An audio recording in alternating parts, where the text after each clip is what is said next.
వచనం నుంచి 16వ వచనం వరకు మన మధ్యలో ఉన్నటువంటి రాంబాబు గారు చదువుతారు. 2వ దినవృత్తాంతాలు 7వ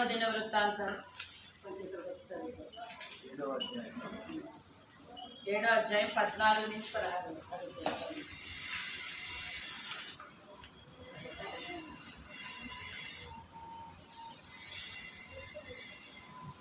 దినవృత్తాంతాలు 2వ దినవృత్తాంతాలు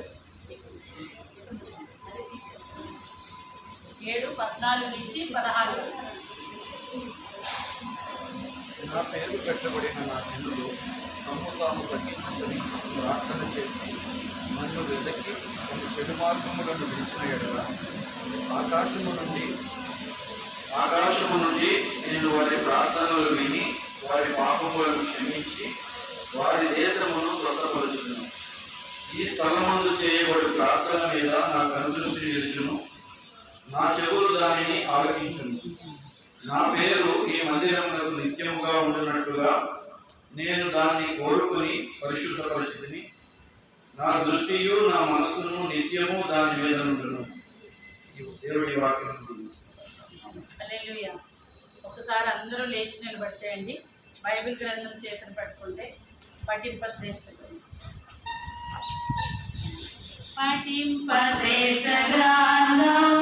బైబిల్, పఠింప శ్రేష్ఠ గ్రంథం బైబిల్. అనుదినం పఠించిన ప్రేమతో నడుపును, పఠింప శ్రేష్ఠ గ్రంథం బైబిల్, పఠింప శ్రేష్ఠ గ్రంథం బైబిల్. అందరూ అలాగే నుంచుని ఎంత శక్తిగా అంత శక్తి కొలది ప్రార్థన చేస్తూ ఉంటారండి. అమ్మవారు ఆరాధన నడిపిస్తారా? ఆరాధన చేసుకుందాం. ఆరాధన తర్వాత మన మధ్యలో ఉన్నటువంటి దేశమని సిస్టర్ గారు పాడిన తర్వాత మొదటిగా అన్నమ్మ గారు వచ్చి సాక్షి చెప్తారు 10 నిమిషాలు, తర్వాత అమ్మ 10 నిమిషాలు చెప్తారు, తర్వాత నేను 10 నిమిషాలు చెప్తాను. దేవునికి స్తోత్రం కలుగును గాక. దీనికి ముందు మనము ఆరాధన చేసుకుందామండి. మరి బంజారాగేసి చేసినటువంటి ఆశ్రమం గారు ఆరాధన చేయగలుగుతారని నేను అనుకుంటున్నా. రండి వచ్చేసేయండి. స్తోత్రం స్తోత్రం స్తోత్రం స్తోత్రం. శక్తి కొలది మీరున్న ఒక పక్కన ట్రైన్ కానీ, ఒక పక్కన ఇల్లు కానీ, వెనకాల ఉన్న మన పిల్లలు కానీ ఏమి గుర్తు రావద్దు. ముందున్న దేవుడు మాత్రమే మన గుర్తుకు రావాలి. స్తోత్రం స్తోత్రం స్తోత్రం స్తోత్రం స్తోత్రం స్తోత్రం. హల్లెలూయా హల్లెలూయా హల్లెలూయా హల్లెలూయా హల్లెలూయా హల్లెలూయా హల్లెలూయా హల్లెలూయా హల్లెలూయా హల్లెలూయా.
ప్రార్థన చేస్తున్నాం. దయచేసి మనమే కాదు కానీ అంతం ద్వారా విడుచున్న వారికి దేవుడు నెమ్మది కలిగించును గాక.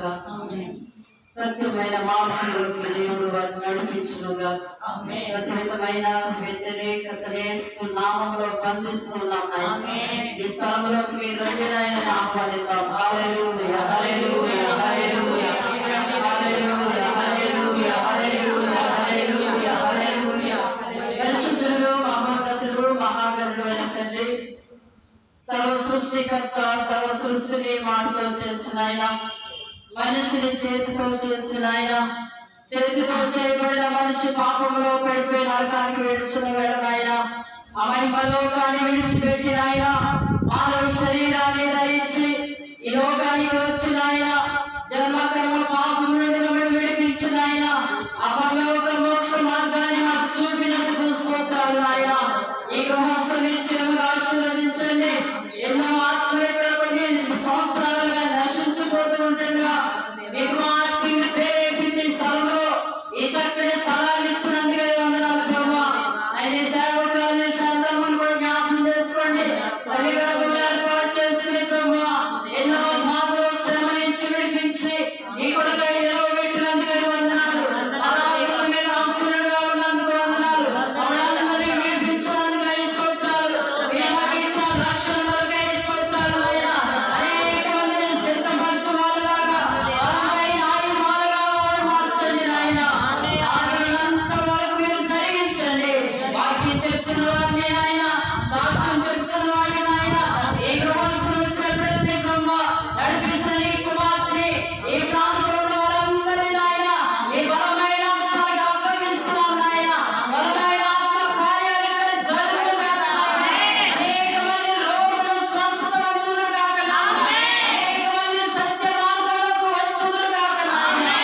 అవును నాయనా, దుష్టుడు పొంచి ఉంటుండగా యేసు నామములో వాడి ప్రభావాన్ని బంధిస్తున్నాం. ఈ వాక్యం ద్వారా మాతో సూటిగా మాట్లాడాలని పెళ్లి కుమారుడిగా సిద్ధపడుతూ సంఘాల కొరకు రాలైనటువంటి ప్రభు యేసు క్రీస్తు నామములో చిన్న ప్రార్థన అడిగి వేడుకొచ్చున్నాం తండ్రి. ఆమేన్. స్తోత్రములు. సేవకురాలికి నా హృదయపూర్వకమైన వందనాలు. దయచేసి అందరూ కూర్చుంటామండి. మన సహవాసమునకు మూలవాక్యము ఎవరైనా చెప్తారా? సత్యవాక్య సహవాసమునకు మూలవాక్యం ఉందండి. ఎవరైనా చెప్తారా? యోహాను సువార్త 17వ అధ్యాయము 17వ వచనం ఒకసారి చూద్దామండి. యోహాను సువార్త 17వ అధ్యాయము 17వ వచనం. దయచేసి తీసిన వాళ్ళు చదవచ్చు. సత్యమందు వారిని ప్రతిష్ఠ చేయుము. సత్యమందు వారిని ప్రతిష్ఠ చేయుము. నీ వాక్యమే సత్యము. నీ వాక్యమే సత్యము. దేవుని నామానికి స్తోత్రం కలుగును. ఎక్కడ ప్రతిష్ఠ చేయాలంటే అండి సత్యమందు అంటే వాక్యమందు వారిని ప్రతిష్ఠ చేయాలి. ఎందుకంటే అదే యోహాను సువార్త 1వ అధ్యాయం 1వ వచనంలో ఒక మాట ఉంది. ఆయన వాక్యము సత్యమనడానికి ఒక మాట ఉంది. చూడండి, యోహాను సువార్త 1వ అధ్యాయం 1వ వచనం. ఆదియందు వాక్యము ఉండెను. ఆదియందు వాక్యము ఉండెను. వాక్యము దేవుని యొద్ద ఉండెను. వాక్యము దేవుని వద్ద ఉండెను. వాక్యము దేవుడై ఉండెను. వాక్యము దేవుడై ఉండెను. దేవునికి స్తోత్రం. ఈ వాక్యం ఎప్పుడు ఉందంటండి? ఆదిలో ఉంది. ఆదిలో ఉన్న వాక్యం ఏమై ఉన్నదట? దేవుని వద్ద ఉందంట. దేవుని వద్ద ఉన్న వాక్యము ఇక్కడ 17వ అధ్యాయం 17వ వచనంలో ఏమైంది? సత్యమై ఉంది. అందుకే యేసయ్య నేనే మార్గమును, నేనే సత్యమును, నేనే జీవమును, నేను కాకుండా ఎవరైనా మిమ్మల్ని పరలోక రాజ్యం తీసుకెళ్తానంటే నమ్మొద్దు. ఇంకో మాట కూడా అని చెప్పాడు. బైబిల్ గ్రంథమందు వివరింపబడని క్రీస్తు కొరకు మీకు ఎవరైనా చెప్తే, అటువంటి యేసు ఉన్నాడని చెప్తే మీరు నమ్మొద్దు అన్నారు. దేవునికి స్తోత్రం. అందుకే వాక్యం మీద వేయబడిన పునాది వలె మనము ఉండాలి. ఇల్లు కడుతున్నప్పుడు బండ మీద ఇల్లు ఎలా ఉంటుంది, మట్టి మీద ఇల్లు ఎలా ఉంటుంది, ఇసుక నేల మీద ఇల్లు ఎలా ఉంటుందని యేసు ప్రభు వారే ఉపమానం చెప్పాడు. అంటే ఆ బండ మీద ఉన్న ఇల్లు, బండ మీద ఎందుకు ఇల్లు కడితే స్థిరంగా ఉంటుందంటే బండ అనేది క్రీస్తు. క్రీస్తు అనేటువంటి బండ మీద మనము పునాది వేయబడాలి. పునాది ఎలా వస్తుందంటే ఆయన రక్తమే. మనం ఈ రోజు ఇలా నిలబడ్డామంటే ప్రతి ఒక్కరికి నేను ఒక మాట చెప్పాలనుకుంటున్నానండి. ఒక్కసారి ఈ వాక్యము ప్రతి ఒక్కరు కన్నులు తెరవబడాలి. గలతీ పత్రిక ఒకసారి చూద్దాము. గలతీయులకు రాసిన పత్రిక 3వ అధ్యాయము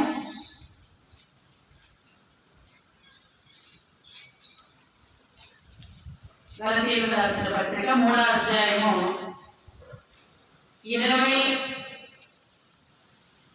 27-28 వచనాలు ఒకసారి చదవండి. క్రీస్తులోనికి బాప్తిస్మము పొందిన మీరందరూ క్రీస్తులోనికి బాప్తిస్మము పొందిన మీరందరూ క్రీస్తును ధరించుకొని ఉన్నారు. క్రీస్తును ధరించుకుని ఉన్నారు. ఇప్పుడు ఒక నిమిషం అండి, మనం ఎవరిని ధరించుకుంటున్నామండి? క్రీస్తు. అంటే క్రీస్తు స్వారూప్యము. ఆ రోజు రూపాంతరత కొండ పైన యేసు ప్రభు వారితో ఎవరు వచ్చారట? యేసు ప్రభు వారితో ఎవరు వచ్చారు? మోషే, ఇంకొకరు ఏలియా. వారు ఎందుకు వచ్చారు? క్రీస్తుని వారు రూపం ధరించుకున్నారు. మరి ఇక్కడ ఉన్న మనం అందరం ఎవరు రూపం ధరించుకోవాలి? మొదటి పాయింట్ అర్థమైంది కదండి. రెండో పాయింట్ 28వ వచనం. ఇందులో యూదుడని గ్రీసు దేశస్థుడని లేదు, దాసుడని స్వతంత్రుడని లేదు, పురుషుడని స్త్రీ అని లేదు. యేసుక్రీస్తునందు మీరందరూ ఏకముగా ఉన్నారు. ఇదండి. అంటే ఇక్కడ స్త్రీలు పురుషులు అనేది మనకు మాత్రమే. క్రీస్తు తన రూపంలో నుంచి మనల్ని చూస్తున్నప్పుడు మనం అందరము ఒకటే రూపం. ఆ రూపం ఏంటో కూడా నేను చెప్తాను. యేసు ప్రభు వారు ఈ లోకానికి ఏం రూపంలో వచ్చాడని? కుమారుని రూపంలో. కుమారుడు మనకు అనుగ్రహించబడేను. ఆయన భుజముల మీద ఏమున్నదండి? రాజ్యభారం ఉన్నది. అంటే యేసు క్రీస్తు వారు కుమారుడు. ఓకే, ఇక్కడ ఏం చెప్తున్నారు ఆయన? ఈ దేశస్తుడని ఆ దేశస్తుడని లేదు, దాసుడని దాసురాలని లేదు, అంతేకాకుండా స్త్రీ అని పురుషుడని కూడా లేదు. మరి ఎవరు వీరందరూ? క్రీస్తులోనికి బాప్తిస్మం పొందిన వెంటనే. ఒకవేళ స్త్రీ పురుషులు ఉండొచ్చు. ఎప్పటి వరకండి? బాప్తిస్మం పొందనంత వరకే. బాప్తిస్మం పొందిన తర్వాత అందరూ ఏకమే. ఆ ఏకం ఏంటనేది చూద్దామండి. అదే గలతీ పత్రిక 4వ అధ్యాయం 7వ వచనం. కాబట్టి నీవిక దాసుడవు కావు, కుమారుడవే. కుమారుడవైతే దేవుని ద్వారా వారసుడవు. చూడండి, ఇక్కడ ముందేమన్నాడు? దాసుడని లేదు అన్నాడు. ఇక్కడ వచ్చింది స్త్రీ అని లేదు, ఇంకొకటి ఏమి లేదు, ఆ దేశస్తుడని ఈ దేశస్తుడని. అంటే అమెరికా అని వేరే కంట్రీస్ ఏదని లేదు. మీరెవరైనా ఒకటే. ఆ ఒకటే ఏంటనేది ఇక్కడ చెప్పాడు. ఆ ఒక్కటే ఎందుకు చెప్పాడో తెలుసండి? మీకు పరలోకము వారసత్వంగా వచ్చిందా? మనం చేసిన పుణ్యాన్ని బట్టి వచ్చిందా? ఎవరి వారసత్వం అది? క్రీస్తు వారసత్వం. క్రీస్తు వారసత్వం ఏంటి? కుమారత్వం. క్రీస్తు వారసత్వం కుమారత్వం. ఇప్పుడు పరలోకం. ఇప్పుడు చూడండి, పిల్లలకి ఆస్తి వెళ్తాం కదా, వారసత్వ ఆస్తి, పితరుల నాటి ఆస్తి. పితృ పారంపర్య ఆస్తిని వదులుకోకూడదని ఉంది బైబిల్లో. పితృ పారంపర్యంగా వస్తున్నటువంటి ఆస్తిని వదులుకోవద్దను. అది మన స్వాస్థ్యం. మనకి మన తండ్రి అయినటువంటి దేవుని ద్వారా కుమారుడిని పంపించబడి ఆ కుమారుడు మనకు ఒక స్వాస్థ్యాన్ని అందించాడు. అదే కుమారత్వం. ఇప్పుడు మనం అందరము ఎవరమండి? కుమారుడము. సామెతల గ్రంథంలోకి వెళ్తే అంతా కుమారత్వమే ఉంటుంది. నా కుమారుడా, నా కుమారుడా, నా కుమారుడా, నా కుమారుడు. అంటే ఇప్పుడు ఒకరికి ఆన్సర్ అందరికి వచ్చింది అనుకుంటున్నా. ఇక్కడ స్త్రీ అని పురుషుడని లేదండి. ఎవరు దేవుని పని వేగముగా జరిగించగలుగుతారో దేవుడు వాళ్ళని వాడుకుంటారు.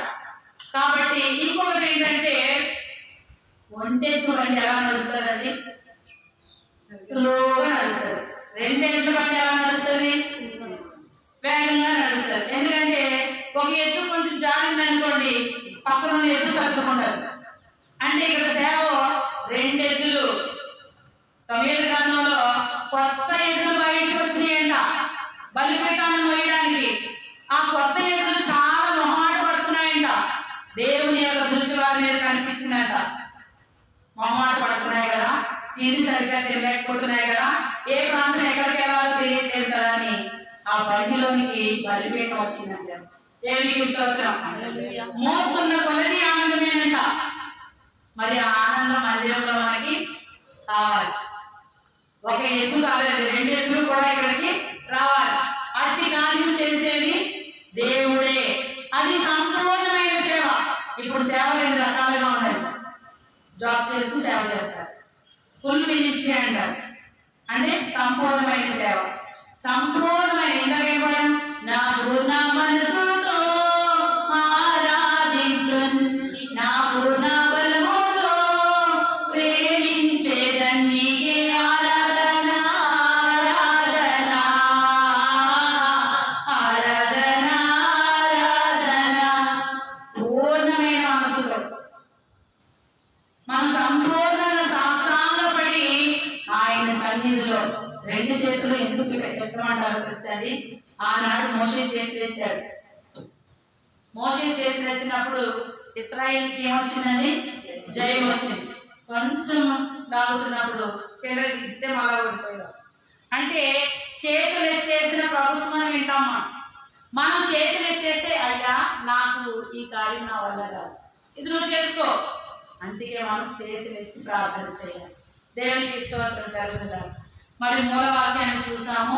ప్రతి ఒక్కరికి ఉన్నటువంటి ఒక ఆలోచన ఉంది. దేవుడు నాకు చెప్తున్నాడు, ఇక్కడ అగ్గైన వాక్యం తీయాల్సి వచ్చింది. ఆ వాక్యంలో ఉన్న దాని ప్రకారంగా డౌట్స్ క్లియర్ అయి ఉంటాయి. ఇంకొక మాట చెప్పిన తర్వాత సాక్ష్యంలోకి వెళ్దామండి. సాక్ష్యంకి వెళ్ళే ముందు సత్యవాక్య సహవాసం చిన్న పరిచయం ఇస్తున్నానండి. ఎందుకంటే నా పరిచయం ఇస్తున్నాను. నా పేరు శారదా కిరణ్. నా పేరు శారద, నా భర్త పేరు కిరణ్. మాది అమలాపురం ప్రాంతం. 12 సంవత్సరాలప్పుడు దేవుడు నన్ను సేవకు పిలిచాడు. సేవకు పిలిచడం ఏంటంటే 12వ సంవత్సరంలోనే నేను దేవుడిని నమ్ముకున్నాను. మా మదర్ ఇక్కడ ఉన్నారు, అమ్మ ఇక్కడ వచ్చి. మా అమ్మకి నేను 5వ సంతానం. మేము 5 పిల్లలము.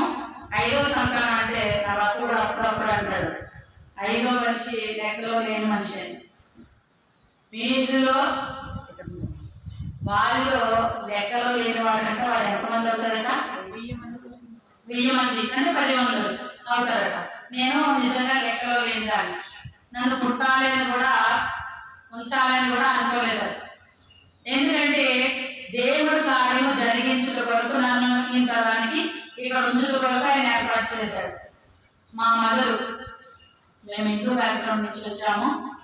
ఎందుకంటే హిందూ బ్యాక్గ్రౌండ్ నుంచి వచ్చి అమ్మకి వివాహం అయిన తర్వాత, అమ్మకు 13వ సంవత్సరంలో వివాహం అయింది. 5 పిల్లలు. నేను పుట్టిన తర్వాత చిన్న ప్రాబ్లం వచ్చి అమ్మ నన్ను తీసుకునేది. వెళ్ళిన తర్వాత ఇంకా రాలేదు. వీళ్ళు అక్కడే ఉంచేశారు. మా నాన్నగారు వాళ్ళు కోర్టు కేసు వేశారు డివోర్స్ కోసం. 9 సంవత్సరాలు కేసు నడిచిందండి. 9 సంవత్సరాలు కేసు నడుస్తున్నప్పుడు ఆల్మోస్ట్ ఒక 2-3 రోజుల్లో డిక్లరేషన్ వస్తారు డివోర్స్ కోసం. ఆ బాధలో మా అమ్మ యేసు ప్రభుని తెలుసుకుంది. వీళ్ళ ఫ్యామిలీ బ్యాక్గ్రౌండ్ అంతా డిపార్ట్మెంట్ అంటే పోలీస్ డిపార్ట్మెంట్. పోలీస్ క్వార్టర్స్ లో వీళ్ళు ఉంటున్నప్పుడు చాలా మంది వాళ్ళు మందిరానికి వెళ్తూ ఉంటారు. అలా వీళ్ళని ఇన్ని ప్రాబ్లమ్స్ లో ఉన్నా కదా అని తీసుకెళ్తే మేము ఏడ్చేది, నా పిల్లలు మేము అందరం కలిసి ఉండాలని. ఆ సందర్భంలో యేసు ప్రభుని తెలుసుకుంది. తెలుసుకున్న తర్వాత ఏడ్చింది. ఆ విషయంలో చాలా చాలా గొడవలైంది. ఏడ్చిన తర్వాత ఇంకా డివోర్స్ వచ్చేస్తున్న టైంలో ఏమైందో తెలుసండి, ఒక కళ మీకు కలిగిందండి. ఒక పోస్ట్ మ్యాన్ వచ్చి ఒక ఉత్తరం ఇచ్చాడండి, అమ్మ నీ కేసు కొట్టివేయబడింది, నీ కేసు నువ్వే గెలిచేవాడు. ఈ ఉత్తరం చూసుకుని కళ వచ్చింది కదా, రేపు కాకుండా ఎల్లుండి రోజేకి డిక్లరేషన్ తీసుకోవాలన్నమాట డివోర్స్ కోసం. ఆ సమయంలో మా అమ్మకి ఒక పోస్ట్ మ్యాన్ లాంటి వార్త వచ్చింది, మేము అమ్మాయి గారు చనిపోయారని. ఎవరైతే విడిపోవడానికి కారణమైన ఒక వ్యక్తి ఉంటారో ఆ వ్యక్తిని తీసుకుని మా తాతయ్య గారి చనిపోయాక వచ్చారు. రావడం ఇంకా వెళ్ళడం లేదు. మా అమ్మ అక్కడే ఉండిపోయింది. అక్కడే ఉండిపోయింది. నేనేంటంటే అమ్మతో పాటు నన్ను తీసుకెళ్ళిపోయింది కదా, 3వ సంవత్సరం వచ్చిన తర్వాత నన్ను పంపించేశారు మా నాన్న దగ్గరికి. 3వ సంవత్సరం నుంచి తల్లి ప్రేమ తెలియకుండా మేము అక్కడ 12వ సంవత్సరం వచ్చేసరికి అక్కడ ఉన్నాం. నేను గర్భంలో పడి నేను పుట్టినప్పుడు ఉదయం 9 గంటలకు డెలివరీ అయింది. 9 గంటలకి డెలివరీ అయిన తర్వాత అమ్మ చనిపోయింది. మార్చిలో ఉన్న అమ్మ వేసేసారు. అప్పుడు గవర్నమెంట్ హాస్పిటల్స్ కదా కొంచెం ప్రాబ్లమ్స్ ఉన్నాయి కదా అని మా అమ్మమ్మ వచ్చిందట. నా కూతురు ఏంటి అంటే పుట్టింది బిడ్డ బలంగా పుట్టింది లావో పుట్టిన బిడ్డను చూసుకున్నారట. తల్లి చూడండి బిడ్డనే చూస్తారు. నా కూతురు ఏది లెక్క వేస్తే మార్చిలో కూతురు ఉంటే అక్కడ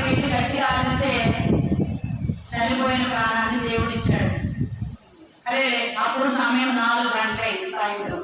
అప్పుడు మా అమ్మమ్మ నా కూతురు ఇక్కడ ఉంటే చంపేస్తారని చెప్పి తీసుకొస్తే 3 వార్డు మార్చి ఆమె ట్రీట్మెంట్ ఇచ్చారు. నేను ఇవన్నీ ఎందుకు చెప్తున్నానంటే 9 సంవత్సరాల ఎడబాటు దేవుని యొక్క బాటలోనికి స్థిరపాటు. ఆ 9 సంవత్సరాల్లో దేవుడు నమ్ముకుని మళ్ళా మా అమ్మ ఇక్కడికి వచ్చింది.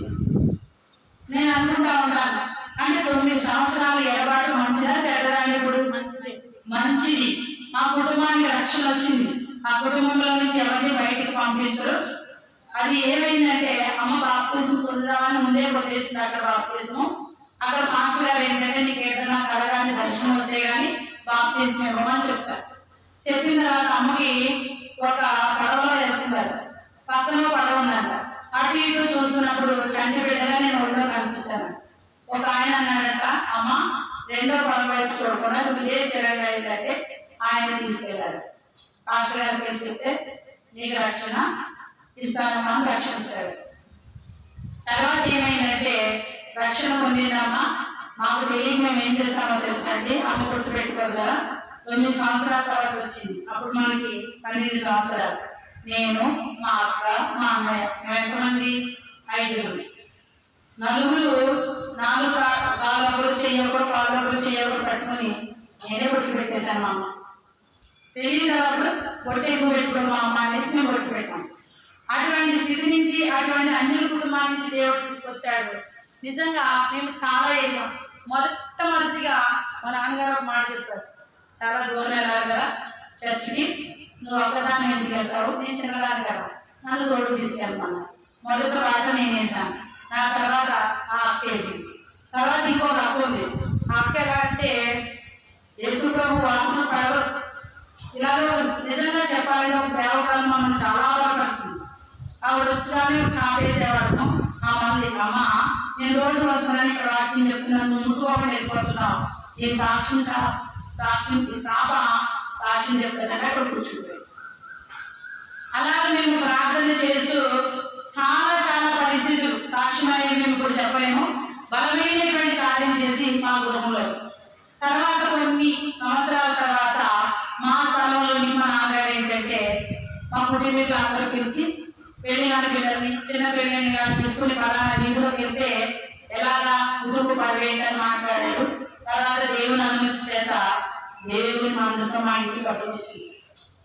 ఆ మందసం కూడా అద్భుతంగా వచ్చింది. ఒకసారి సమయం అయిపోయింది చెప్తారు. చెప్పండి.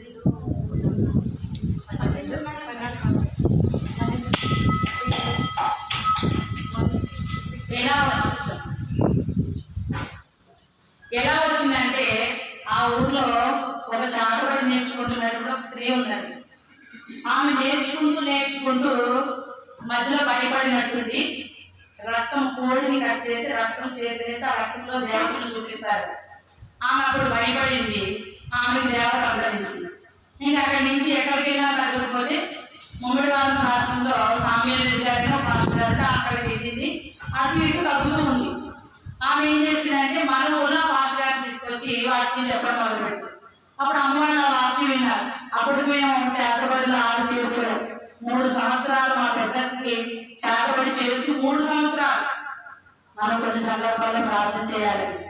చివరిగా 3 సంవత్సరాలు మేము నలిగి కుటుంబం అంతా విడిచిపెట్టి రొయ్యలు చెరువులో రాత్రి మాట్లాడి సాధారణ ఇంటర్వ్యూ కల్పిస్తే 5-6 లక్షలు అక్కడికక్కడే మొత్తం స్మాష్. రొయ్యి చనిపోతే నీటిలో మునిగిపోతారు, చేప చచ్చిపోతే నీటిపై తేలుతారు. తేలితే తెలిసేది తేలితే తగ్గుతారు, చచ్చిపోయారు. అలా చాలా నష్టం. ఆ సందర్భంలో ఏమైందంటే ఆ పాస్టర్ గారు ఇక్కడ ప్రార్థన పెడితే నేను అక్కడికి వెళ్తే ఆయన ఏం చెప్పాడంటే, అమ్మ నువ్వు ప్రతిసారి అక్కడికి రావాల్సిన అవసరం లేదు, వీళ్ళకి చాతబడిలో బాగా ప్రార్థన చేస్తారు. అప్పటికి మాస్టర్ గారు చిన్నాయి, అమ్మ మేము ఎలా చెప్తే అమ్మ అలాగా అమ్మ ఎలా చేయమంటారు అన్నీ అడిగేవారు. మేము ప్రార్థన చేయడానికి మా దగ్గరికి పంపించారు.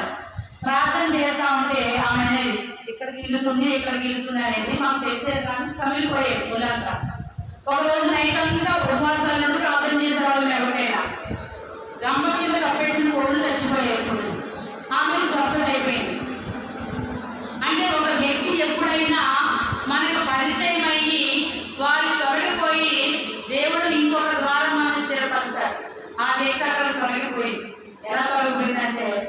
అయిపోయింది కదా, మళ్ళా చేతపడి నేర్చుకోవడం ప్రారంభించాం. చేతపడి ఆ మందిరం అక్కడ ఉన్నప్పుడే ప్రారంభించలేదండి. ఇంకొక పాస్టర్ గారు ఏం చేశారంటే అమ్మవారి మందిరానికి తీసుకెళ్ళిపోయి పాస్టర్ గారు ఎలా వెళ్ళిపోతారు అని ఆయన ప్లాన్ చేశాడు. ఈమె మందిరానికి వెళ్ళిపోయింది. పాస్టర్ గారు అలా ఉండిపోయారు. అప్పుడు మేము ఏం చేస్తామంటే మాకు పెద్ద 5 వర్షాలు పెద్ద వ్యక్తులు ఉంటాయి, పాస్టర్ గారు ఇక్కడ చెప్పండి ప్రారంభించాను. అలా మా పాస్టర్ గారు మా దగ్గరికి వచ్చారు. చూడండి, ఆమె తొలగిపోవడం కూడా మనకి చాలా ముఖ్యం. ఎందుకో చెప్తాను. ఆమె వెళ్ళిపోయింది 1 వీక్ 2 వీక్స్ 2 వారాలు వెళ్ళింది. 3వ వారం చాలా బాగుంది కదా, మళ్ళా చేపలు నేర్చుకోవడం మొదలు పెట్టుకుని ఒకరోజు అమావాస్య, ఆ రోజు మంచిగా నేర్చుకుంటూ ఉంది. పక్కన ఉన్న ఈమెకన్నా రాక్షసు రాముంది గయ్యాలి అంటారు కదా, అటువంటి ఆమె ఈమె మీద కట్టేసి ఉంచింది. ఆమె అస్తమానం జరగడం కట్టేసి ఉంచింది. 10 మంది వ్యక్తిని ఇంట్లో పెట్టుకుని రెడీగా ఉండాలి. ఆ రోజు అమావాస్య. ఈమె చేస్తుందంటే నేర్చుకుంటా ఉంది. మీకు చెప్పాలంటే నేను మాత్రమే కాదు, కానీ వస్త్రాలు లేకుండా ఆయన నేర్పిస్తున్నాడు. వస్త్రాలు లేకుండా ఈమె నేర్చుకుంటా ఉంటుంది. కరెక్ట్గా మధ్యరాత్రి 12 అయింది. కరెక్ట్ సిచ్యువేషన్లో 10 మందిని తీసుకొచ్చి పెట్టేస్తున్నారు. పట్టుకుంటే ఊళ్ళో అందరికీ తెలుసు, మా యొక్క కులం వాళ్ళకి రామాలయం పోతాం, ఆ యొక్క ఆలయంలో కట్టేశారు. నిజంగా ఇదే సేవకుడు వచ్చి అక్కడ చెప్తున్నప్పుడు మన మందిరానికి వెళ్తున్నప్పుడు జరిగితే ఈ పేరు ఎవరికి వచ్చారండి? సేవకుడు వచ్చారు. ఆయన తప్పించాడు, మనల్ని తప్పించాడు. ఆయన ద్వారా ఒక మంచి సేవకుడు మాకు దేవుడు పరిచయం చేశాడు. ఎవరైనా మీ జీవితంలో మంచిగా ఉండి తొలగిపోతున్నారని బాధపడదు. వారి ద్వారా ఏదో ఒక కీడు రాబోతుంది. ఆ విధంగా మందిరము మా యొక్క స్థలంలోకి వచ్చి ఇప్పటికీ 28 సంవత్సరాలు అయిందండి. మందిరం కట్టడానికి స్థలం ఇచ్చాము. కట్టడానికి అమ్మ సహకరించింది. 28 సంవత్సరాల నుంచి మందిరం జరుగుతుంది. అప్పటి వరకు మాకుంది ఆస్తుంది, పలింపులేదు. ఆస్తుంది అప్పటి మాకు 13 ఎకరాలు ఎంతో పొలం ఉంది. చాలా స్థలం ఉంది. ఇల్లున్నాయి, 3 ఇళ్ళు 2 ఇళ్ళు ఉన్నాయి. 2 ట్రాక్టర్లు ఉండేవి, 4 ఎడ్ల బండ్లు ఉండేవి, 10-20 గేదెలు ఉండేవి, 4-5 బాల్యాలు ఉండేవారు. మా నాన్నగారు చేయి బిజినెస్ అన్నీ ఉన్నాయి, కానీ పలింపు లేదు.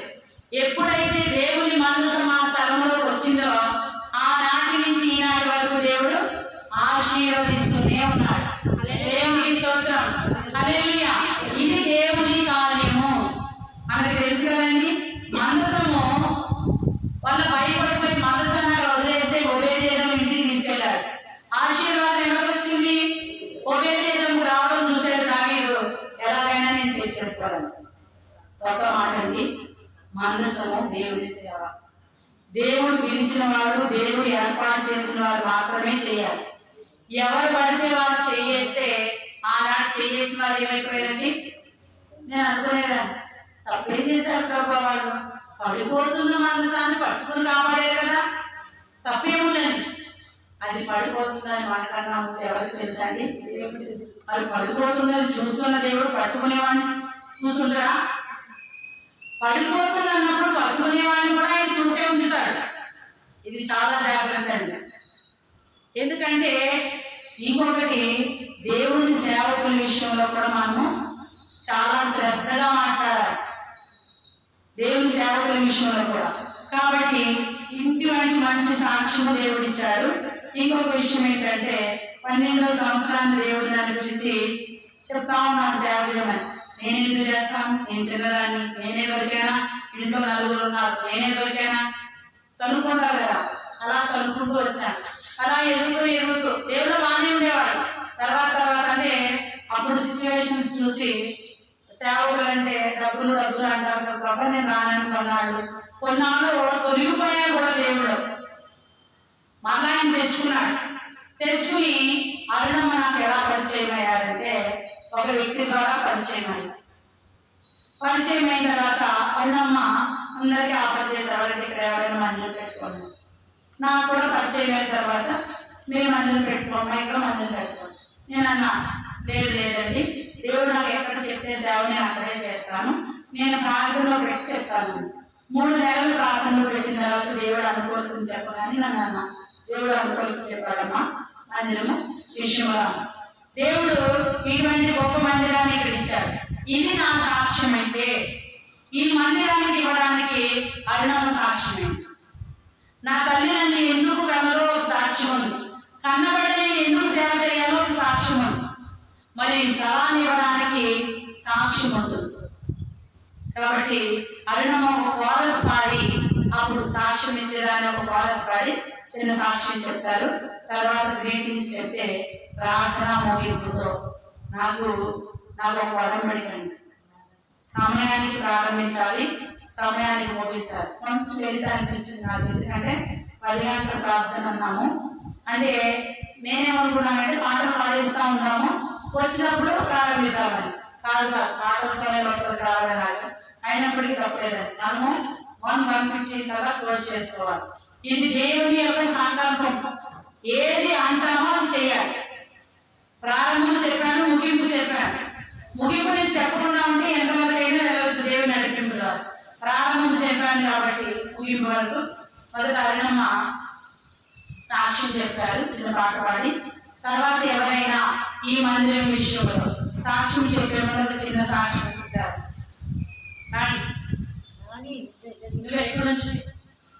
దేవుడు ఒక అద్భుతమైన సాక్ష్యం. దేవుడు అంటే వాళ్ళకి నేను ఇవ్వకుండా నేను ఎంత సాక్ష్యం చెప్పేస్తానంటే సమయం అయిపోతుంది కాబట్టి. ఈ అమ్మాయి పేరు రాణి. నాకు దేవుడు సేవా పరిచయం ఎప్పుడో చెప్పినా కూడా నేను చేయనన్నాను కదా. 2011లో నాకు దేవుడు యూట్యూబ్ ఛానల్ ద్వారా పరిచయం ప్రారంభించుకున్నాడు. యూట్యూబ్ ఛానల్ క్రియేట్ చేసేసి నేను ఎందుకు చేస్తానని వాదించుకుంటే అలా చేస్తాను. 2018లో ప్రేయర్ రిక్వెస్ట్ వాళ్ళని ఒక గ్రూప్ ప్రారంభించాము. ఆ గ్రూప్ లో సత్యం, పద్మ వీళ్ళందరూ జ్యోతమ్మ వీళ్ళందరూ ఉండేవారు. ఆ గ్రూప్ ఏమైందంటే నేను ఒకరు అడిగాను, పరిశుద్ధాత్మ శక్తి పొందిన వారు నాకు గ్రూప్ లో కావాలండి. ఎందుకంటే నేను చెప్పాను కదండి, ఒక పాస్టర్ అని ఆమె ఒక నిధిమ. పరిశుద్ధాత్మ వరము, భాషల వరము, ప్రవచన వరము, స్వస్థత వరము, వివేచన వరము ఎవరికి తెలియని ఒక వరం చెప్పనండి. సుగంధ పరిమళాల యొక్క స్మెల్ మేము చూసాం. ప్రతి బుధవారం రాత్రి 6 గంటల నుంచి ఉదయం 6 గంటల వరకు ఆన్లైన్ ప్రేయర్. రోజుకి వారానికి ఒకసారి కదండి, వారానికి 2 సార్లు కూడా. ఆమె ద్వారా పొందుతున్న కొన్ని వరాలు నా దగ్గర ఉంటే దేవుడు ఏమన్నారంటే నీ దగ్గర దాచేస్తావా, దాన్ని బయటికి తీయమన్నారని. దాని నిమిత్తము లాస్ట్ ఇయర్ సెప్టెంబర్ 24 ఈ గ్రూప్ని సత్యవాక్య సహవాసం అనే గ్రూప్గా మార్చాం. అప్పటి నుంచి చాలా మంది ప్రేయర్ రిక్వెస్ట్ ఇస్తున్నారు. ఈ అమ్మాయి ప్రేయర్ రిక్వెస్ట్ ఏంటంటే సాతాను క్రియ. ఈ అమ్మాయి దేవుడు నమ్ముతుంది, బాగానే ఉంటున్నారు, మందిరానికి వెళ్తున్నారు. సాతాను ఒక్కింత ఆలోచన కలగ చేసి యాసిడ్ బాటిల్ తీసుకుని యాసిడ్ తాగేస్తుంది. యాసిడ్ తాగేస్తే చాలా సీరియస్. గ్రూప్లో మనకి పరిచయం చేసింది యశ్మని సిస్టర్ మెసేజ్ పెట్టింది. అక్క చాలా బాధగా ఉంటారు పరిస్థితి, లోపల చేయడానికి కాకపోయారు, ప్రార్థన చేయాలి అంటే ప్రతి ఒక్కరు ఏమంటారంటే యాసిడ్ ఎక్కడ ఆగింది అని అడుగుతారు. ఫస్ట్ ఒక రోగం వచ్చింది ప్రార్థన చేయమన్నాం అనుకోండి, నడుము నొప్పి ఒకటే ఉందా, కాళ్ళు కూడా డాక్టర్ ఎవరు ఆయన చూసుకుంటాడు. ఆ యొక్క అడుగుతారు, మనం ఏం అడగలేదు. వాళ్ళు వేదనకరమైనటువంటి ఆ మెసేజ్, వాయిస్ మెసేజ్ విని అందరూ ప్రార్థన చేస్తామండి. అందరూ ప్రార్థన చేస్తే ఈ రోజు ఆమె బ్రతికి దేవుని సాక్షాత్మే నిలవబడింది. దేవునికి స్తోత్రం. తన పేరు రాణి. హల్లెలూయా. మీకు ఇంకొక విషయం చెప్తాను. ఇంతవరకు గ్రూప్ లో వచ్చిన ప్రార్థన ఏది ఫెయిల్ అవ్వలేదు. ఎందుకో తెలుసండి, మత్తయి సువార్త 6వ అధ్యాయం 7వ వచనంలో ఒక మాట ఉంది. మొదట నా నీతిని రాజ్యాన్ని వెతకండి, అప్పుడు అవన్నీ మీకు అనుగ్రహించబడి. క్రైస్తవ రాబడిన వారు ఆ వాక్యాన్ని వదిలేసి మత్తయి సువార్త 7వ అధ్యాయం 7వ వచనంలోకి వెళ్ళిపోతారు. ఏమని అడుగుడు మీకు ఇవ్వబడ్డాడు, ఇప్పుడు మీకు అడుగుతా ఉంటారు. ఎప్పుడు అడగమన్నాడు, ఎప్పుడు ఎత్తమన్నాడు, ఎప్పుడు కట్టమన్నాడు? మొదట ఆయన నీతిని రాజ్యాన్ని. మనకి దేవుడు 4 జాములు ఇచ్చాడు. మొదటి జాము రాత్రి 6 గంటల నుంచి 9 గంటల వరకు, రెండవ జాము 9 నుంచి 12 గంటల వరకు, మూడవ జాము 12 నుంచి 3 గంటల వరకు, నాలుగవ జాము 3 నుంచి 6 గంటల ఒక పాట ఉంటుంది, మొదటి జామయ్యే వీరింకా అంటే ఒక స్త్రీ ప్రార్థన చేస్తూ దేవుడు ఎదుగుతుందంట. ఎలాగా? మొదటి జామయ్యే వీరింకా రాలేదు, రెండో రాజామోన జాడలేదు, మూడో రాజామయ్యే వీరింకా రాలేదు, నాలుగో రాజామోన నడచి వస్తున్నా. ఎదుగుతుందంట. రాత్రి మొదలెట్టిందంట 6 గంటల ప్రార్థన. దేవా మొదటి జామ అయిపోయింది, మీరు ఎవరైనా ప్రార్థన మొదలెడితే 12 గంటల వరకు చూసినా దేవుడు మాట్లాడలేదు అన్నారు. నేను మొదటి దర్శనం కోసము రాత్రి 9 గంటలకు మోకరించాను. మొదటి దర్శనం తెల్లవారుజాము 2 గంటలకు వచ్చింది. ఉండిపోయా 4వ జాములో దేవుడు నడిచొస్తున్నాడు. అది ఒకటైతే ఈ గ్రూపు ఉదయం 5 గంటల నుంచి 6:30 వరకు ఉంటారు. ఈ 5 నుంచి 6:30లో ఒక మర్మం దేవుడు అని చెప్పాడు. నీ పగలు నీ పద సేవే జీవదాయక చేయుట మేలు, సాటి లేని దేవుడా నీవే, నాదు తోట కొండయు నీవే. ఈ ఉదయం 5 గంటల్లో రాత్రి ఉందా లేదండి? ఉదయం 6 తర్వాత పగలుంది. అంటే ఈ 5 నుంచి 6:30 వరకు రేయి పగలుంది. మరి ఈ సమయంలో మీరు ఏదైతే దేవుడు ఎందుకు వదిలేస్తాడండి? వదలదు కదా. దేవుడు అంత అద్భుతమైనటువంటి కార్యాన్ని చేస్తున్నాడు ప్రతి అంశం నిమిత్తం. మరి ఒక చిన్న సాక్ష్యం చెప్పి అవినప్పుడు ఇచ్చిన తర్వాత మనం ముగించుకున్నాము. సంధ్య బైబిల్ పడతాము. చెప్తావా? చెప్పరా? ఎలాగ పరిచయం, ఎలా వచ్చావు చెప్పరా? దేవుని నామానికి స్తోత్రం కలుగుగాక. దేవుని పేరు సంధ్య. దీనెవరో కూడా నాకు తెలియదు. కుంకుడుపల్లి దగ్గర నిజాంపేట వచ్చిన మార్వాడి కుటుంబం నుంచి దేవుడిలోకి తొలి అడుగులు వేస్తున్నాను. దేవునికి స్తోత్రం. కానీ నేను ఒక్క మాట చెప్తానండి, విశ్వాసం అంటే సంధ్య, సంధ్య అంటేనే విశ్వాసం. అబ్రహాం అంటే విశ్వాసం, విశ్వాసం అంటే అబ్రహాం అని తెలుసు కదా. విశ్వాసం అంటే సంధ్య. ఎందుకు చెప్తున్నాను తెలుసండి? పూర్తిగా వచ్చి ఇలా నిలబడిపోయి, అక్క నువ్వేది చెప్తే నేను అది చేస్తా, నేనేం చెప్తాను దేవుడు చెప్పింది చెప్తాను. తనకి తెలియదు. అంత గొప్ప విశ్వాసాన్ని నేను చూశాను. నేను ఇప్పుడు 4 నెలల క్రితం మొత్తం చర్చ అందరికీ తెలుసు కదండి. మొత్తం చర్చకి వెళ్ళినాను. అప్పుడప్పుడు వెళ్తున్నాను నేను వాళ్ళు వెళ్ళి చెప్పిన ప్రకారంగా మొత్తం చర్చకి వెళ్ళి తనకు కలిగిన బాధను బట్టి ఏడుస్తూ లోపల ఉండి ప్రార్థన చేస్తున్నారు. అక్కడ బలిపీఠం దగ్గర సిలువులోంచి వెలుగు రావడం నేను గమనించి అక్కడ బయట క్లీన్ చేసుకున్న అమ్మాయిని, అదే ఇక్కడ ఏదో వెళ్ళిపోతుందని కొంచెం బయట వేస్తున్నా లేదమ్మా నీతో దేవుడు మాట్లాడాలని అనుకుంటున్నాడు, ఏంటని అడుగు అన్నమాట. బయట దేవాలయం నాతో ఏం మాట్లాడాలనుకుంటున్నావు మాట్లాడాలంటే, నేను దేవుడు ఏం మాట్లాడారంటే 3 నెలల తర్వాత నాకు మాత్రం నీకు పరిచయం అవుతుంది, ఆమె ప్రార్థన చేస్తే నీకు విడుదల వస్తుంది అని చెప్పారు. హల్లెలూయా. ఆ స్వరం విన్నది వచ్చేసి 3 నెలలు అయిపోయింది. తన బాధ ఏమి తీరలేదు, తన కష్టాలు ఏమి తీరలేదు. ఆ రోజు నేను చనిపోదాం, ఊరేసేసుకున్నాం, చనిపోదామని ఫిక్స్ అయిపోయింది. ఫిక్స్ అయిపోయిన తర్వాత ఆ యొక్క కార్యక్రమాన్ని చూడండి, సాగు సిద్ధపడడానికి ప్రయత్నం చేస్తున్నప్పుడు ఎందుకు ఫోన్ పట్టుకొని ఇలా అన్నాడు. నేను ఒక తెల్ల చీర కట్టుకుని మౌత్ పెట్టుకుని ప్రార్థన అవసరతలు కావాల్సిన వారు ఈ నెంబర్ కాల్ చేయండి అని నా నెంబర్ పెట్టారు. నిజంగానే నా నెంబర్ పెట్టానండి. అంత ముందు వరకు నేను నెంబర్ ఎక్కడ డిస్ప్లే చేయలేదు.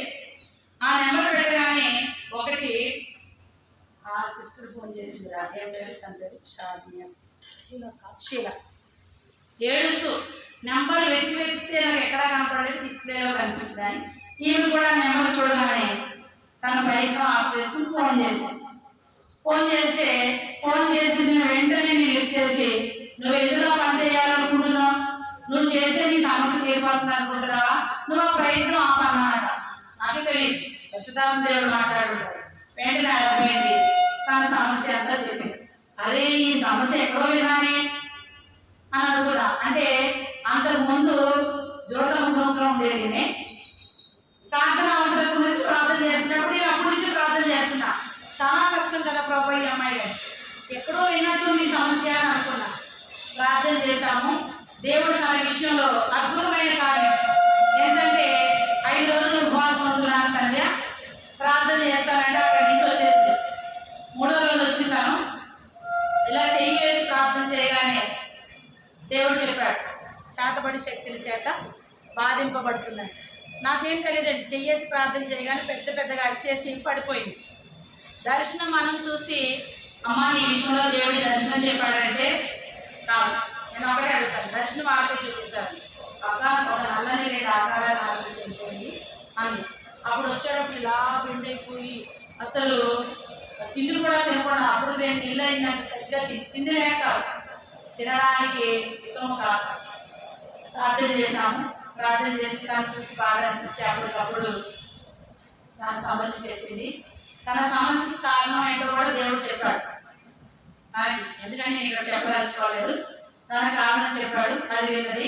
చేతబడి అయితే ప్రయోగింపబడింది.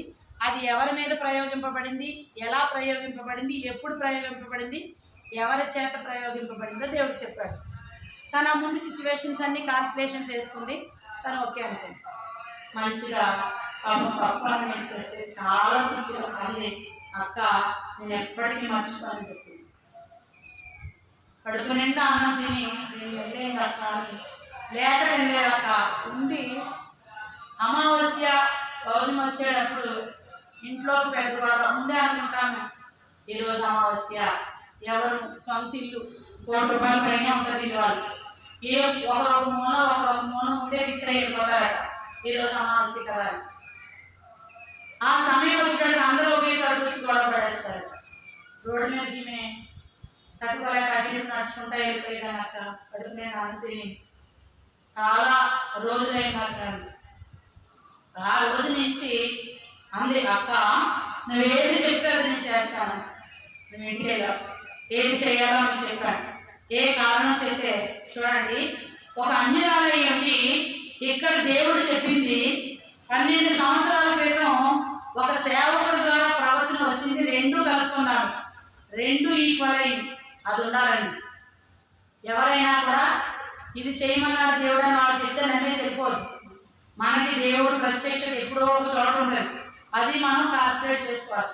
చేసుకుంది దేవుడు అద్భుతాలు. అక్క తినడానికి తిండి కావాలంటే ముందు మా ఇంట్లో బయటకు వెళ్ళాలి. నాకు ఒక నమ్మకం కావాలి. ప్రార్థన చేసి 2 నెలలు అప్పుడు చాలా నుంచి ప్రార్థన చేస్తున్నా కూడా ఎప్పుడో ఇంట్లో వెళ్ళాలి. ప్రార్థన చేసి 2 రోజుల్లో ఇంట్లో రెంట్కి వస్తానంటే 2 రోజుల్లో ఇంటికి రెంట్కి వచ్చి ఆమెకు చేతిలో 5,000 అడ్వాన్స్ వచ్చింది.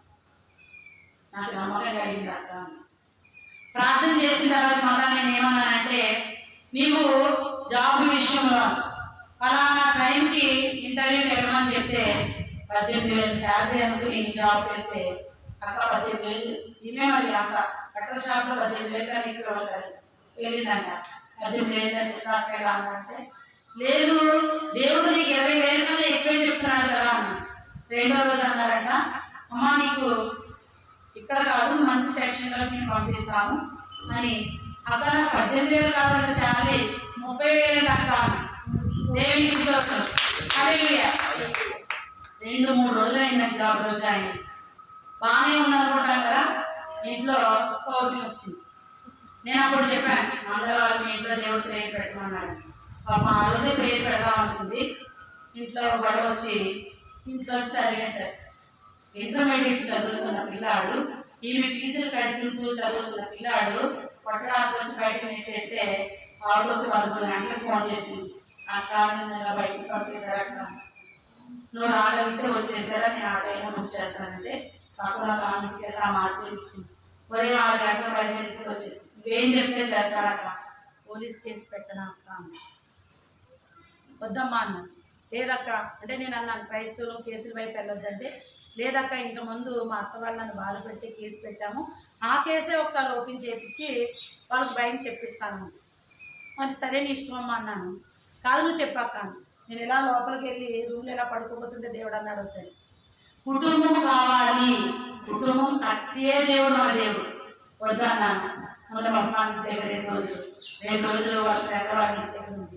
తర్వాత ప్రార్థన చేసుకుని దేవుడు చెప్పిన ప్రకారంగా మా తమ్ముడిని తీసుకెళ్ళమంటే ఎవరు మాట్లాడలేదు. అందరూ సైలెంట్ అయిపోయారు.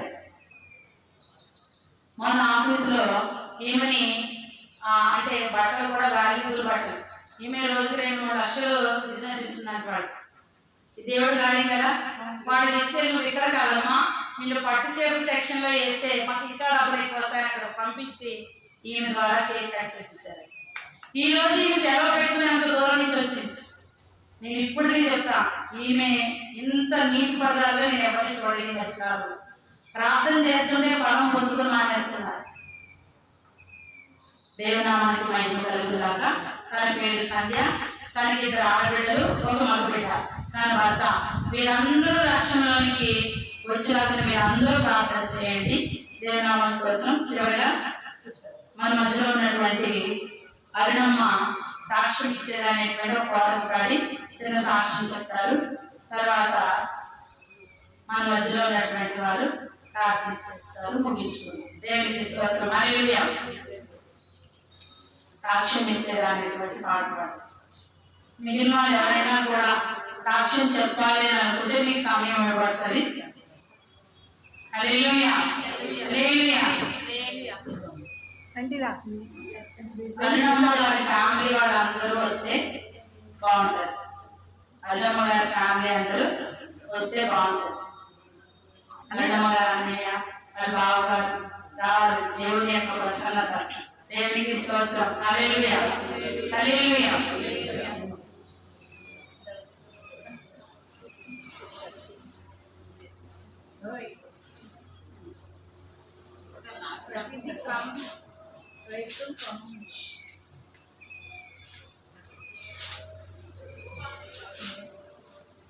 దేవుని నామానికి వందనాలు చెల్లిస్తున్నామండి.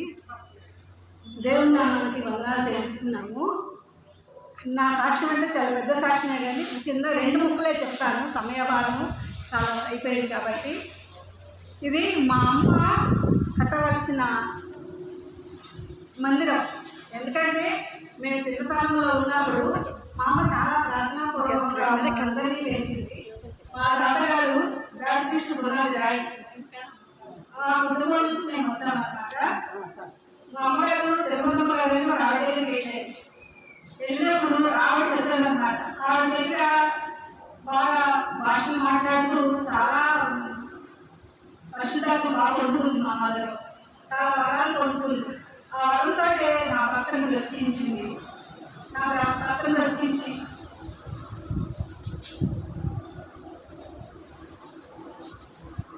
నా భర్త నా భర్త వెళ్ళిపోయాడు మా ఇంట్లో నుంచి. ఎందుకంటే దేవుడు మనందరూ పంపించినప్పుడు మా గోచేస్తుంది వద్దు నాయన జాన్సన్ వస్తుంటే నా భర్త మీ అమ్మ ఈ టైంలో కూడా నన్ను కోపం చేస్తుంది చూడమని చెప్తున్నాడు. లేకుంటే ఏంటి అని లేస్తే భాషతో మాట్లాడుతుంది. ప్రభా వద్దు, నీ మరణని తొలగించు, జాన్సన్ కాబట్టి రక్షించని ప్రార్థన చేస్తుంది. ఆ తర్వాత మా వారు వెళ్తాడు. మా పెద్దని మా ఇంట్లో తీసుకెళ్ళిపోయింది. ఒక 15 రోజుల్లో. అది చాలా పెద్ద సాక్ష్యం. నాకు కుటుంబంలో ఎవరికి తెలియని విషయము ఇప్పుడు చెప్తున్నాను. అదేవిధంగా ఈ స్థలం అనేది నేను ఎందుకు ఇచ్చాను అనేది లేదు. ఇది శ్వాసవంత దేవుడు. నేను రిక్త ఆస్తలతో హైదరాబాద్ వచ్చాను. నా చేతిలో ఏమీ లేదు. 5 పైసలు లేని పరిస్థితుల్లో దేవుడు నన్ను ఇక్కడ పెట్టించాడు. అలాంటిది దేవుడు నన్ను ఎంతో ఉన్నతంగా నిలిపాడు. అయితే సైమన్ గారిని ఇక్కడ బేతల్ చర్చిలో ఉండేది. 2005లో 7 hours ప్రేయర్ పెట్టినప్పుడు తీసుకొని వచ్చినప్పుడు గేట్లో అప్పు పెట్టుకొని అమ్మంది, అడ్డుదానా ఇక్కడ మందిరం కనిపిస్తుంది, మందిరం కట్టాలని 7 గంటల ప్రేయర్ అయిన తర్వాత మళ్ళీ వెళ్ళి రాజదాస ప్రేయర్ని పంపించిందండి దానిలో. కానీ అప్పటి నుంచి నేను మందిరం కట్టలేకపోయాను. కానీ దేవుడు నాతోటి కట్టించలేకపోయాడు. ఎందుకంటే నేను కట్టడానికి అర్హురాలు కాదు. మా అమ్మ కట్టాలి, మా అమ్మ కట్టలేకపోయింది. మా అమ్మ కూడా ఉండేవారు. తర్వాత నాకు ఇచ్చాడు దేవుడు. కానీ నేను కూడా కట్టలేకపోయాను. నేను ఎంతో మందికి నేను ప్రయాణాలు, నేను ఆఫీస్ విషయంలో బయటకు వెళ్ళినప్పుడు ఎంతో మంది పాస్టర్స్ నాకు పరిచయం అయ్యారు. అందరికీ చెప్పేదాన్ని, అయ్యగారు మీరు ప్రే పెట్టుకుంటారా, మీరు చాలా మందికి వచ్చేవాళ్ళు, ప్రే చేసేవాళ్ళు, అందరికీ చెప్పేదాన్ని. ఎప్పుడు కూడా వచ్చి చూసి వెళ్ళిపోయేవాళ్ళు కానీ రాకుండా సహకరించేవాళ్ళు కాదు. ఇది 2005 సంవత్సరంలో అమ్మ చెప్పింది. 2025 సంవత్సరంలో దేవుడు సేవ ద్వారా దీన్ని నిర్మించబడింది. ఇది నాది కాదు, ఈ ఇబ్బందులు ఆగించింది. నాకు నేనేమీ కష్టపడలేదు. నా చేతిలో 5 పైసలు లేని పరిస్థితుల్లో 19,000 డబ్బుతోటి నేను ఈ ఇంటిని నేను కొనుక్కోగలిగాను. ఆఖరి 10,000 మా పెద్దమ్మ మా అన్నకి ఇచ్చారు. ఆఖరి 10,000 లాస్ట్ ఉంటే అక్కడ వచ్చారు. ఆ రోజు ఈ ఇల్లు ఒక ముస్లింది, అమ్మ 10,000 కావాలి, 10,000 రూపాయలు మీరు నాకు అన్నారు. అవునండి తర్వాత ఇస్తారంటే ఎంత కాలం అంటే 10,000 అన్నారు. ఇమ్మీడియట్గా మా అన్నయ్య ఇచ్చారు. మా అన్నయ్య ఈ ఇంటికి నిలిపాడు అనమాట. ఆ విధంగా ఈ కుటుంబం కట్టబడింది. అంటే ఇది నాది కాదండి, దేవుడిది. అంచెలంచెలుగా ఆశీర్వదించబడ్డాము. మేము 7 సంతానంలో అన్నయ్య ఆ విధంగా తీసుకొని పడ్డాడు. ఆయనకి 2 పాప వాళ్ళని కూడా దేవుడు చాలా అద్భుతంగా వాడుకొని మంచి ఆశీర్వదించాడు. మేము 7 కూడా అందరం దేవుళ్ళలో ఉన్నాము. మా కుటుంబాలు కూడా చాలా గొప్పగా ఆశీర్వదించబడ్డాయి. ఎందుకని నేను చాలా గొప్పగా అతిశయపడతాను దేవుళ్ళలో. అందుకే దేవుడు ఈ చిన్న సాక్ష్యాన్ని మీ అందరూ దీనికి ఆశీర్వదించాలి. నేను నా తర్వాత మా చెల్లి తర్వాత ఈవిడ ఈ నెలాఖరున రిటైర్మెంట్ అవుతుంది. ఈమె కొడుకు డాక్టరు, ఈమెకి 2 ఆడపిల్లలు. పెద్దమ్మాయి వాళ్ళ హస్బెండ్ పాస్టరే, అంటే స్కూల్ చేస్తూ గీతాంజలిలో చేస్తూ పాస్టరే చేస్తున్నాడు. ఆమెకి 3 పిల్లలు. చిన్నమ్మాయి దేవుని కృపలో నెదర్లాండ్స్లో ఎక్కడ ఉంటుంది. మా చెల్లికి ఒకడే కొడుకు, ఇప్పుడు ఇంటి చేస్తున్నాడు. మా బాబీలో ఉంటాడు, పాప ఉంటాడు, మినిస్ట్రీలో ఉంటాడు. వాడు మినిస్ట్రీ. అది మా బావగారు ఇది మావయ్య అండి. మా పిడపట్టి ఫ్యామిలీ అనమాట. మా పిడపట్టి ఫ్యామిలీలో మీకు 2 ఉన్నారు. ఆఖరి వారి పాస్టర్ అనమాట. ఇప్పుడు మా బావగారు అయిన దేవరాజు గారు, మా వారి పెద్దమ్మయ్య పెద్దవారు అనమాట. మా అతను బాబోయ్య రాజమ్మ గారు, మా వారి 3. అయితే మా చిన్న సంతానం దేవుడు మాకు చాలా గొప్పగా ఆశీర్వదించాడు. ఇది ఇప్పటికీ కూడా చెప్తున్నామండి, ఇది దేవుడు ఇచ్చింది. మా కుటుంబాలందరూ కూడా దేవుడిని నమ్ముకొని దేవుడి కోసం బాధపడే కుటుంబాలుగా మమ్మల్ని దేవుడు ఆశీర్వదించాడు. అందుకని దేవుడు ఇంకా చాలా ఆశీర్వదిస్తాము. దేవుడి నామాన్ని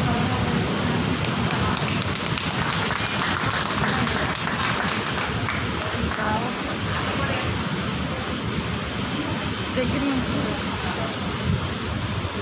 అంకుల్ కొంచెం ముందుకు రండి.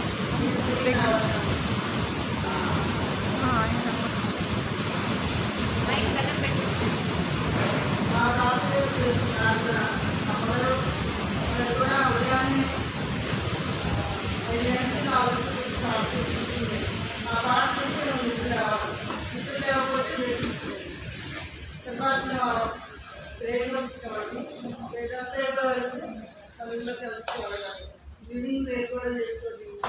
ఆ ప్రార్థన అయిన తర్వాత అమ్మ చాలా ప్రార్థన పద్ధతి ఉండేది. ఆ ప్రార్థనలో దేవుడు మమ్మల్ని ఆశీర్వదించుకుని ఎంతో ఉన్నతమైన స్థితిలో నిలబెట్టాడు. మా అందరి కొరకు మీరు అందరూ ప్రార్థన చేయండి. మేమందరూ దేవుని సన్నిధిలో నిలబడి సాక్షిగా ఉండాలని మా ఆశ.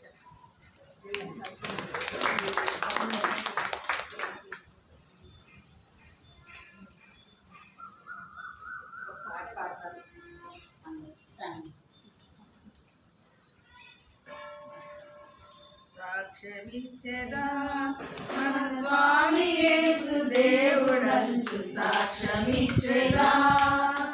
సాక్ష్యమనిన కనిన వినిన సంగతులను తెలుపుటై, సాక్ష్యమనిన కనిన వినిన సంగతులను తెలుపుటై సాక్ష్యమిచ్చెదా. స్వామిగా రక్షించెదను సాక్ష్యమిచ్చెదా. దిక్కు దశయు లేని నన్ను దేవుడెంతో కనికరించి, దిక్కు దశయు లేని నన్ను దేవుడెంతో కనికరించి మక్కువతో నాకు నెట్లు మనసంధించినాడు సాక్ష్యమిచ్చేదా మన స్వామి యేసు దేవుడని సాక్ష్యమిచ్చేదా.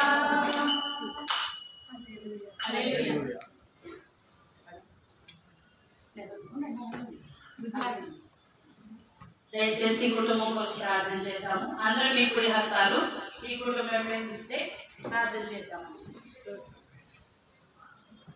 సర్వ సృష్టికి కారణభూతమైన దేవ, అందరూ మీ కుడి హస్తాలు పైకి కాదండి, వీరి వైపు ఎవరినైనా మీరు ఎక్కడున్నారని మనం చేయబడి చూస్తాం కదా, అలాగా మీ చేతులు వీరి వైపు ఉన్నారు. దేవానికి వందనాలు, సర్వశక్తిమంతుడా నీకే స్తోత్రములు ప్రభా. ఈ కుటుంబాన్ని నీ చేతులకు అప్పగిస్తున్నాను తండ్రి. జాన్సన్ అంటూ నీ చేతులకు అప్పగిస్తున్నాను. అరుణమ్మ నీ చేతులకు అప్పగిస్తున్నాను. అరుణమ్మ నాయన వాళ్ళిద్దరు చెల్లెలు, వాళ్ళ అన్నయ్య, వాళ్ళ బావగారిని నీకు అప్పగిస్తున్నాను ప్రభా. వీరిపై నీ కనుదృష్టి ఉంచండి నాయన. కుటుంబాల్లో ఉన్నటువంటి నాయన ప్రతి లోటు సవరించండి దేవా. అయా ప్రతి విధమైన విరుద్ధమైన కార్యాలు యేసు నామములో తొలగిపోవుగా ప్రార్థిస్తున్నాం.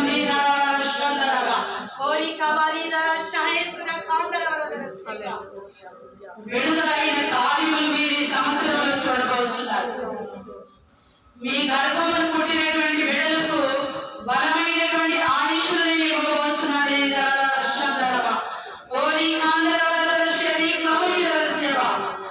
బంధకములలో ఉన్నటువంటి కుటుంబముల వారికి విడుదల ఈ సంవత్సరము నేను ఇవ్వబోతున్నాను.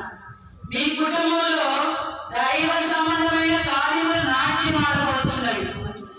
ఇది యెహోవా చేత ఏర్పాటు చేసిన దినము. ఆయన యొక్క కార్యములు మీ కుటుంబములు బలమైన అభిషేకాన్ని, మరి ముఖ్యముగా ఐక్యత విషయంలో నేను గొప్ప కార్యము చేయబోతున్నానని దేవుడు చెప్తున్నాడు.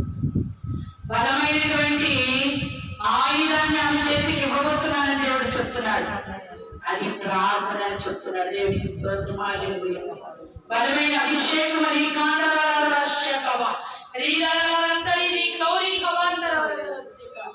అగ్ని అభిషేకం, అగ్ని అభిషేకం వీరి కుటుంబాలపైన పరిశుద్ధమైన వాతావరణం, కుటుంబాల్లో శాంతి, సమాధానం, అన్యోన్యత, ఐక్యత, ప్రేమ విస్తరింపబడుగా ఇక్కడున్న వారందరూ కలిపినాయి. ఈ కుటుంబం కొరకు ప్రార్థిస్తున్నాం. ఇది ఇచ్చినటువంటి ప్రాఫెసీని బట్టి మీకు వందనాలు. ఈ సంవత్సరంలో వీరి కుటుంబాల్లో చేస్తున్న కార్యములను బట్టి వందనాలు తండ్రి. దుష్టుడు లేపబడిన గాయాలు పూడ్చండి తండ్రి. మరలు కలపబడినటువంటి కాదాయన మరలా ఎన్నడ గాయము లేపబడకుండా కాక, ప్రతి దురాత్మ శక్తులు లయమైపోదు కాక, శక్తుల యొక్క ప్రభావం పూర్తిగా కూలిపోదు కాక, దాని స్థితి మా పాదముల కింద తొక్కబడును కాక. ఇదిగో పాపలను తేళ్లను త్రొక్కుటకు శత్రు బలవంతుల మీద మీకు అధికారం అనుగ్రహించి ఉన్నారు. ఏ దేవుని కుటుంబానికి ఎంత మాత్రం హాని చేయదు. నీవు ఇచ్చిన వాగ్దాన వాక్యమును బట్టి వందనాలు. ఈ బలమైన అభిషేకం ఈ కుటుంబంలో ఉన్న బిడ్డలు, వారి యొక్క బిడ్డలు, వారి యొక్క బిడ్డలు తరములు పంట కోయులు కాక, బలమైన పౌష్టిక ఆహారం వారి కుటుంబాల్లో ప్రచురింపబడును కాక. ఆ పౌష్టిక ఆహారం వాక్యమని దేవుడు చెప్తున్నాడు. శరీరపరమైన ఆహారం వారి గృహాల్లో విస్తారముగా ఉందట. పౌష్టికమైన వాక్య ఆహారం వారి గృహాల్లోకి ఈ సంవత్సరం నుంచి వారి ఇంట్లో వస్తుందట. తలుపులు తెరవబడ్డాయట. ఆహ్వానించి వారి సిద్ధముగా ఉన్నారట. అట్టి ఆశీర్వాదాలు ప్రతి ఒక్కరిపైన కుమ్మరించబడుతుంది. పాపము శాపము కొట్టివేయబడుతుంది. దుష్ట శక్తుల ప్రభావం కూలిపోతుంది.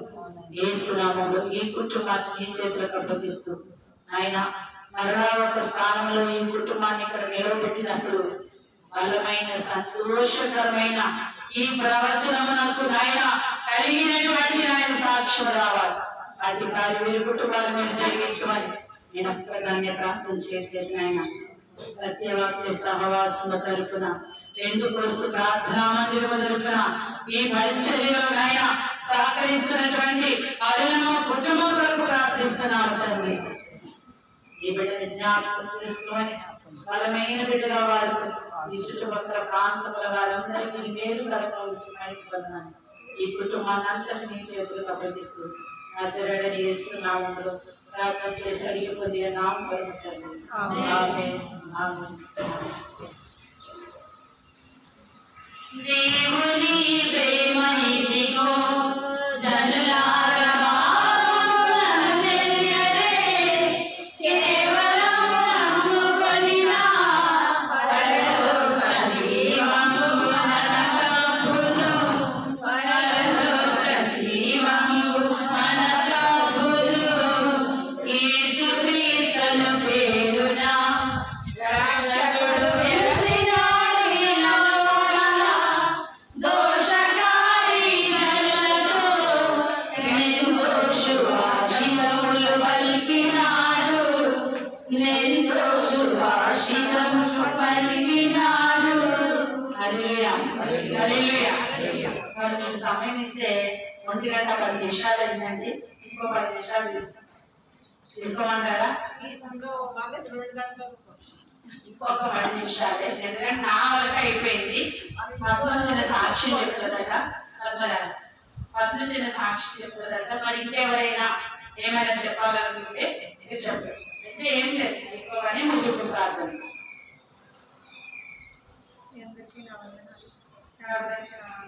నాకు అక్క ఒక 10 years పైనుంచి తెలుసు, చర్చిలో పరిచయం. అయితే అక్కడే ఏదైనా ప్రాబ్లం ఉంటే ప్రేయర్ చేసుకుంటాను. అయితే ఒక 4 years నుంచి బాగా ప్రార్థన చేసుకుంటాను. ఇంకా సమస్య ఉంది, పాప స్కూల్కి వెళ్ళినా అమ్మాయికి బాగోపోయి ప్రేయర్ చేయించుకుంటాను. అది నా ప్రేయర్ చేయించుకుంటే చెప్పింది. మార్నింగ్ 5కి సత్యవాడ సావాసం కోరుకున్నాను. దాంట్లో ప్రేయర్ పాల్గొనడానికి మాకు చాలా మన కుటుంబంలో అభిప్రాయాలు. నా భర్తకి చాలా పరిస్థితి బాగోదు. ఎలా అంటే మా భర్తకి నరాలు కనీసం పేపర్ కూడా టచ్ అయినంత పరిస్థితి అన్నమాట. అట్లా ప్రేయర్ చేయించుకున్న తర్వాత నడుము డిస్క్ ప్రాబ్లం ఉంది, డిస్క్ ప్రాబ్లం మొత్తం బాడీ అంతా పెయిన్స్ అనమాట. తను ఫుడ్ చేయడానికి స్నానం చేయడానికి కూడా లేని పరిస్థితి నా భర్తకి. అక్కడ ప్రేయర్ చేసి సత్యవాద సావాసంలో జాయిన్ అయ్యారు. నా భర్తకి నడుము డిస్క్ తగ్గిపోయింది, నరాలు మొత్తం తగ్గిపోయింది. మొత్తం మంచి ఆరోగ్యంగా కాలుబాటు చేసుకోవడానికి కూడా గొప్పగా జరిగించాడు. అట్లాగే ఇంట్లో పరిస్థితుల గురించి కూడా మేము ఫుడ్ తినే పరిస్థితి కాదు. పిల్లలు స్కూల్కి వెళ్ళడానికి కూడా చాలా ఇబ్బంది, చదివించుకోవాలంత పరిస్థితి. వాళ్ళు కనీసం ఫుడ్ తినడానికి కూడా ఉప్పు కారం వేసి పెట్టేంత పరిస్థితి వచ్చింది మాకు. అట్లా అప్పుల్లో కూరుకుపోయినప్పుడు సత్యవాద సావాస గ్రూప్లో జాయిన్ అయ్యి చాలా బాగుపడ్డాము. సాక్షి దేవుడు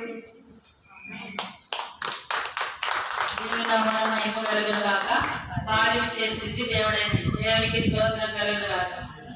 నేనైతే ఒకటి ఒప్పుకోనండి, దేవుడికి వచ్చిన ఘనతను మనం ఎప్పుడు దొంగిలించుకోవచ్చు. ఆనాడు దొంగిలించేశాడు దేవుడిది, ఈనాడు దొంగిలించేస్తున్నారు. ఆ కార్యం చేశాడు దేవుడు, కానీ మనం కార్యకారకులుగా అంటే ప్రార్థన చేసేవారిగా ఉంది. దయచేసి కానుకల నిమిత్తము మన మధ్యలో యజమాని శిష్యులు వచ్చి పాట పాడతారు. దయచేసి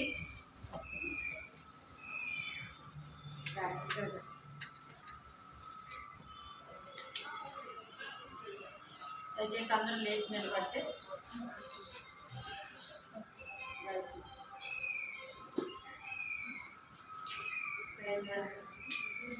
నన్ను ఎత్తుకో యేసయ్యా, నన్ను ఎత్తుకో యేసయ్యా, నన్ను ఎత్తుకో యేసయ్యా, నన్ను ఎత్తుకో యేసయ్యా.